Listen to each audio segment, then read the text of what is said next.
আসসালামু আলাইকুম প্রিয় দেশবাসী, সবাইকে ঈদ মোবারক।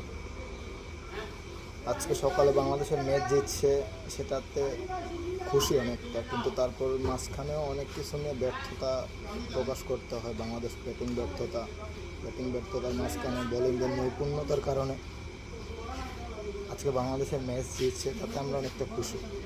কিন্তু তারপরেও নেপালের মতো একটা দেশের সাথে বাংলাদেশ যখন 108 রানে অল আউট হয়, সেই জিনিসটাকে আমরা বাংলাদেশিরা মাইনে নেওয়াটা অনেক কষ্ট।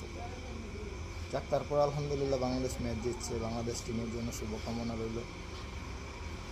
সুপার 8-এ বাংলাদেশ ভালো করবে সেটা প্রত্যাশা করি, কিন্তু বাংলাদেশের ডিসিপ্লিনের অভাব,